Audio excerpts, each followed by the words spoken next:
marketing has lots of jobs. Visibility is one. Attraction is the other. Like, do people want what I'm selling? I think most brands aren't spending enough time in that place, making it truly like irresistible and attractive. And then the third bucket I would say is credibility or trust. Do they believe that I can do the things that they want, that they're so attracted to? When you solve those three things, magic happens.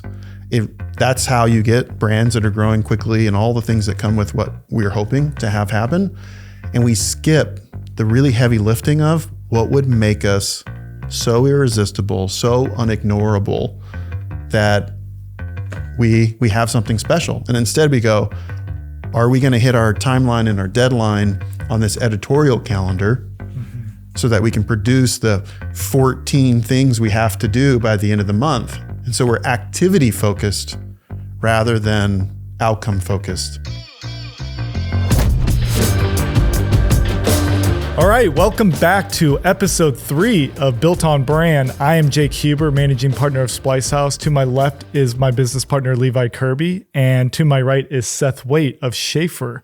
All right, today we're going to be talking about more than execution. This is a topic I've been really interested in. If you haven't seen episode 2, go check that out. It's Power of Positioning. It's all about niching down. It segues pretty nicely into this one because this one is all about that phrase. If all you have is a hammer, every problem looks like a nail. It's happening in our industry, the creative industry, marketing, advertising. A lot of people aren't talking about it, but everybody's feeling it. I think that's what you said earlier. Yeah. So I'm going to kick this right over to you, Seth. What's the biggest problem not being solved by modern marketing? That's loaded. There's a lot we could talk about, but I think for me, one of the things that I've seen is that as technology has advanced, it has made it so that everybody's a marketer and a creative, right? Like the barrier to entry feels so low that everybody has moved into this space, but they're missing the thing that makes them truly creative or marketing, right? It's that strategy component. And it's the fact that the work we do is far more than the output, right? Like I go back to AI, like because AI exists, people think, well, I can do advertising. I can edit a video, because I just downloaded this app and it's going to do some things for me.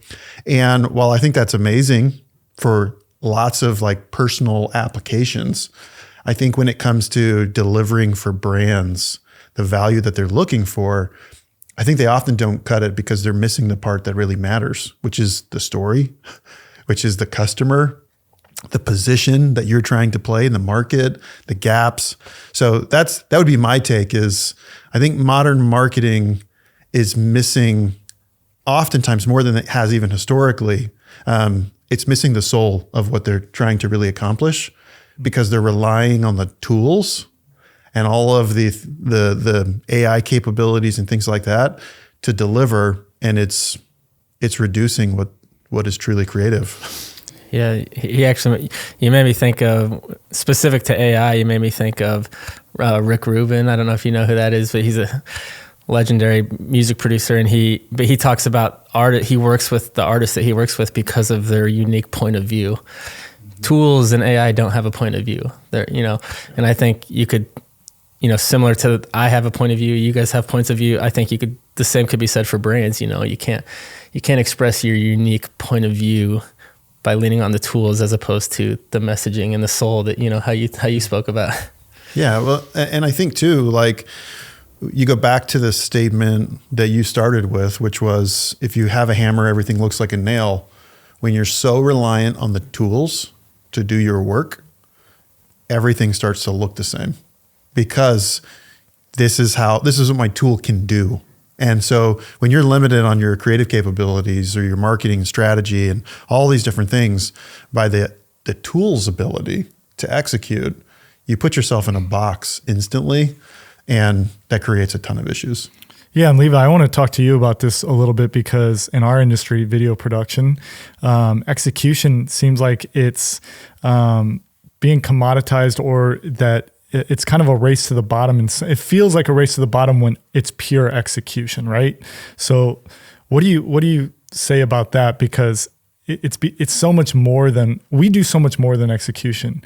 But if you get caught in that place, it's kind of a bad place to be. Yeah. And I was talking to Seth off camera a little bit earlier. Like, I don't think commoditization is inherently a bad thing. Like, commoditization is a good way to build revenue, quite frankly. But I think when commoditization comes at the cost of storytelling and artistry, that's when, and I think social media is where we're seeing it, most aggressively, because people just need constant content. So people are looking for rinse and repeat content, and things like that. Which I get, because consistency is important.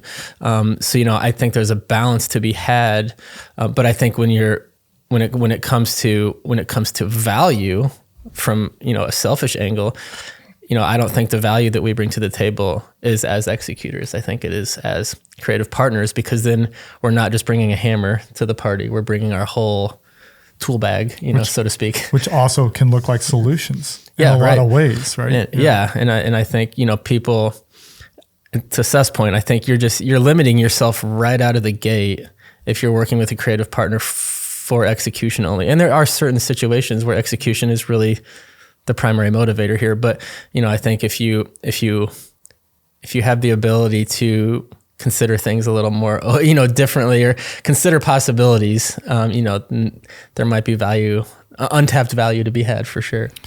Yeah. And Seth, I want to ask you a question, because we do video production, but on the marketing side, agency side, a lot of times we don't see what goes on behind the scenes. Sometimes a brief comes to us, here's what we need.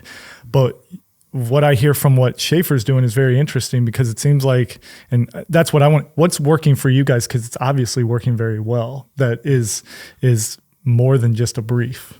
Yeah. The key I always go back to is, what are you really optimizing for in the process? So we have something we call like the marketing efficiency paradox, which basically is that the whole world is focused on creating efficiencies, right? So, and this kind of goes back to the commoditization conversation. I think these two things tie together, which is, in the effort to become efficient, we often stop becoming effective.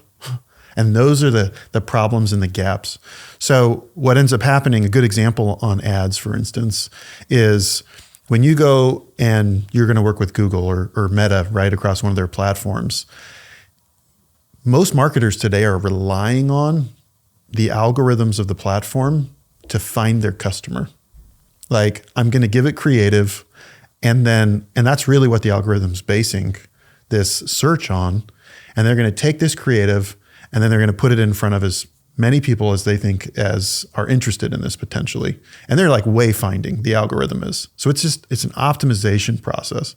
The issue is, if your creative's wrong, if it's talking to the wrong people in the wrong way, and it's on the wrong channel, like you're on Meta, but your customers aren't on Meta, they're on a totally different platform, then you've missed the entire point. So in an effort to get efficient and optimize, what happens too then is you see all these marketers come in and they just double down on that platform that isn't working. And they think, well, I must just need to change this word, or I must just need to change the image.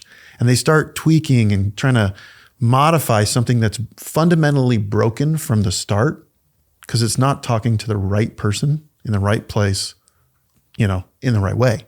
And that, I think, is the missing component. Is you go back to commoditization, AI, all these other components, if you miss at the heart of this process, which is, who am I talking to and what am I saying and why do they care, then all the other things break. And it's shocking to me, honestly, because in my mind, we've never been in a time where we have more data available about all of these things, and we're using it less. As an industry, there's so much slop out there, where they're just throwing things at the wall and hoping that it'll work. And it's really expensive when you're testing your messaging through advertising and marketing and creative. Well, and I would fly even higher to that, piggybacking that exact point. I also would go even higher level and say, I think we miss the mark a lot of times because we're in this desperate attempt to tell people what we think they want to hear, right? Yeah. it's like, why? I love it when we can let's say what makes sense for our brand. Let's let our brand, speak for itself, so to speak. Let's put ourselves in a position of how we want our brand to be represented, instead of just hyper focused on what do we think they want to hear. What do we think they want to hear? Let's spoon feed them. Like let your brand do the talking. Sometimes. Well, why do you think it's because of all these tools? I'm trying to get a sense of why this feels like this has been a change over the almost post-COVID. Mad Men era agencies were thriving and get to sit around a boardroom and come up with creative ideas, and it just seems like everything. Why so suddenly, or more recently, has this felt like this is happening? I think a large part of it is there's just so many more participants in the space. So what I mean by that is we have more channels than we've ever had. So Mad Men era was a few channels, right? You could afford it, I guess. Right. Yeah. It was basically like we've got TV, we've got newspapers and magazines, right? Like we have a handful of mainstream channels in which everything's getting funneled. And so you can be bold and interesting in those channels because you're also competing with a lot less businesses and brands. And right now, there are so many brands in every single space, and they fundamentally have the same opportunities, right? A small brand can figure out how to hijack the Super Bowl and get millions of views, sometimes at the expense of someone who spent millions of dollars trying to do the same thing with the wrong strategy, right? And so in this world where technology has democratized a lot of capabilities, the right strategy can completely hijack big brands with big dollars, which is, I think, awesome. But on the flip side, there's so much competition, and you have to be, it feels like, in 1,000 places all the time. You've got influencers. Influencers have really changed this conversation because they're professionals producing content all day, every day. And so all of a sudden, the brand isn't the only one that can show up with a commercial or with something meaningful and impactful. And so while there's been a lot more participants, I think that has also pushed the general quality down, which I think is the advantage of the brands. Yeah, it's also interesting to see some of the most successful videos are like shot on an iPhone with like no thought process at all. And then they get like, my wife did that for a nonprofit where it was like a video that you would have never thought would get 40 million views, and it got 40 million views. Yeah. And the brand didn't even recognize how important that was, which is also funny because they're not used to that. Yeah. But and we're seeing that more and more in our briefs that come to us, that how can we make it look more authentic to the platform? I know that might be a different topic, but yeah, it's just interesting. There are so many different channels. You're right about that. So should we just move to the hot take lightning round then? Are you guys ready? Or let's do it. All right. Well, Seth, I'm going to start with you. Okay. These are quick answers. So I'm going to fire them off and you're going to answer them very quickly here. So are agencies too attached to the old ways of creative development? Yes. Yes. Yeah. All right, moving on. Yeah, moving on. Easy. Is there a quick explanation you can just tie into that of why that is? Yeah, I think some of it is we just can't get out of our own way. So we've got all this structure and organization.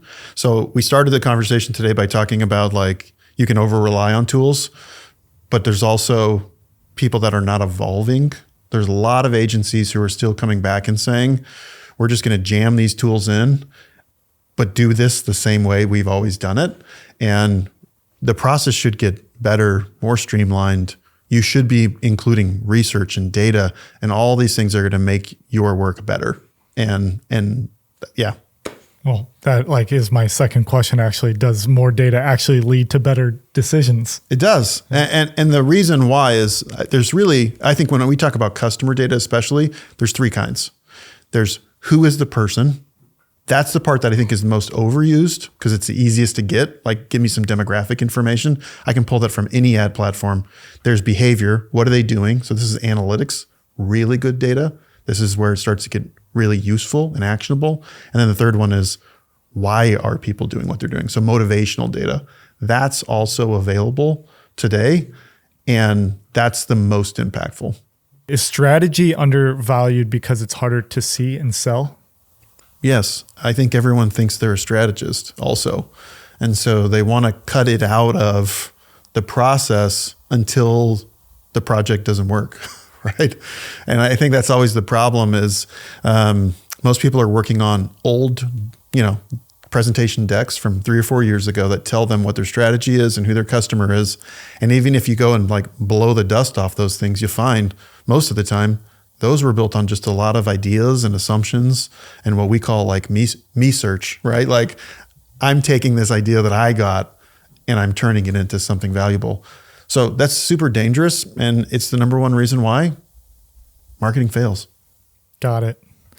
Interesting. Yeah. My next question is market research the most skipped step in brand building? I think you've already answered that, but yes. And nobody likes to pay for it. Yeah. I think that's the key. Yeah, that's a better question, I guess. Like, I think that's the reason why it gets skipped, because everybody feels guilty and knows that they should do it. It's always this weak point that everyone feels very vulnerable about, but it is regrettable spend. Like, you don't walk out and go, you know what, I would love to spend money on custom research, or I'd love to go buy a report or go get this information. It doesn't feel like, in my opinion, it doesn't feel like going and buying video, right? And at the end, you're like, this is amazing and it looks great and it feels awesome and I'm going to go show people. Research lives in a file on your computer. Not hyped up to go show someone a new spreadsheet or something. Exactly. Pay for all this. And then you still have to pay for getting it out in the world. If you want to. Often it's so confidential. Yeah. It's so deep on who you are as a brand that it's reserved for only a handful of people. So it's this important thing that has to like become an artifact within your business. Like we live and breathe off of this research and information. But if you can't see it that way initially, and your organization isn't willing to kind of put it front and center, you pretty quickly lose all the value of doing the research, because the next time your creative team goes and does something, if you're not mandating that they're looking at this and building their strategy and brief around this, you're just back to your old ways. Got it. So do you think most brands are executing too much and thinking too little? Yes. Okay. We're done. Can you elaborate a little bit? I know this is the hot take lightning round, but just give us a little something there. I mean, we've kind of been talking about it the whole time. Yeah. I think we have to know. So marketing has lots of jobs. Visibility is one. Attraction is the other. Like, do people want what I'm selling? I think most brands aren't spending enough time in that place, making it truly like irresistible and attractive. Am I a magnet? Am I actually drawing my ideal customers to me versus praying that they show up on my doorstep somehow, some way? And that's the strategy piece that I always come back to. And then the third bucket I always say is credibility or trust. Do they believe that I can do the things that they want, that they're so attracted to? When you solve those three things, magic happens. That's how you get brands that are growing quickly and all the things that come with what we're hoping to have happen. And we skip the really heavy lifting of what would make us so irresistible, so unignorable that we have something special. And instead we go, are we going to hit our timeline and our deadline on this editorial calendar so that we can produce the 14 things we have to do by the end of the month? And so we're activity focused rather than outcome focused. And marketers fall into this trap all the time. That was a good soundbite.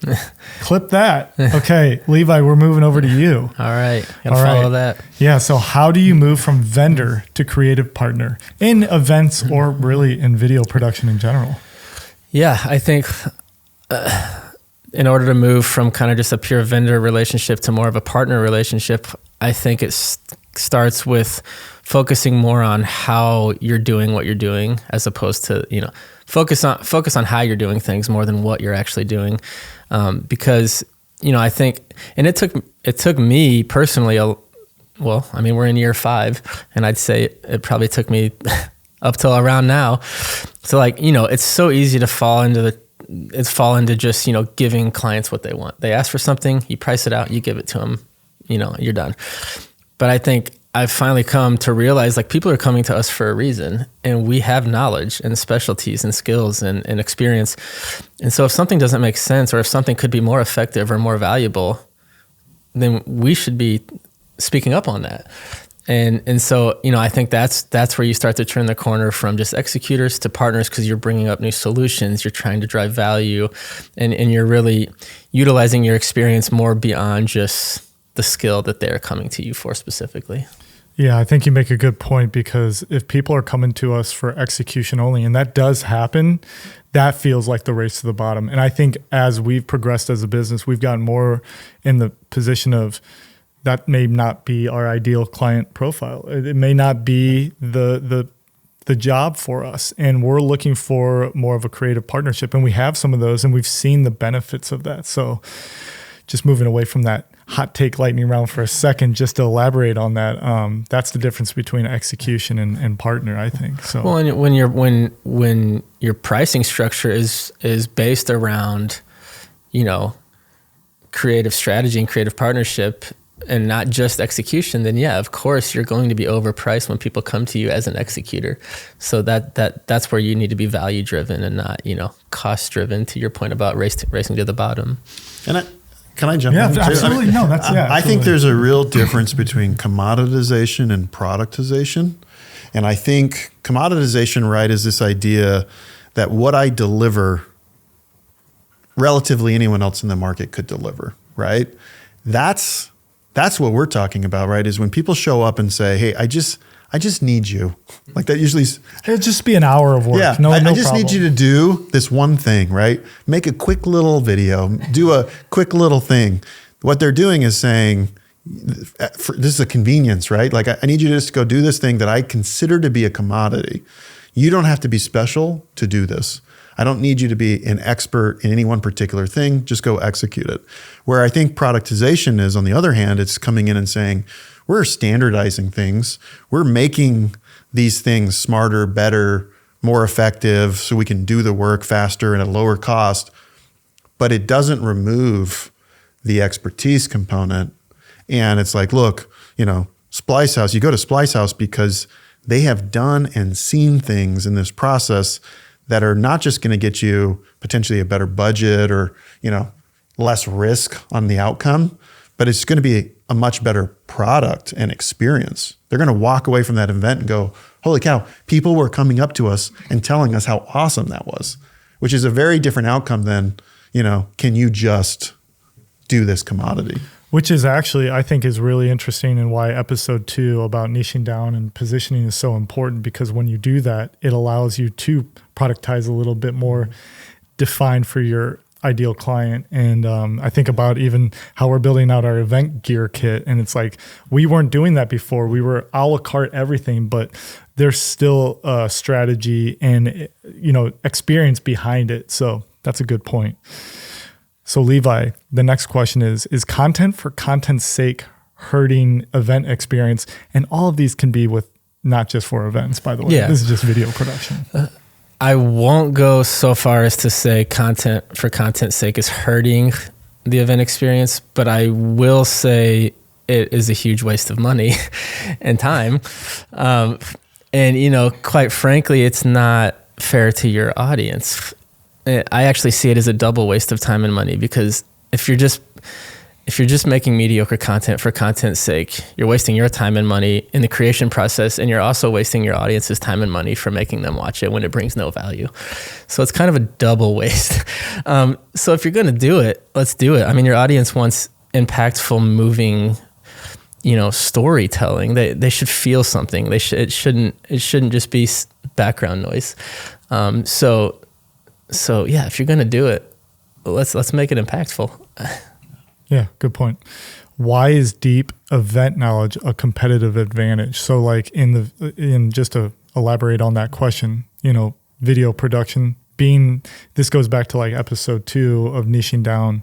Why is it good to have a deep knowledge of the category you're in?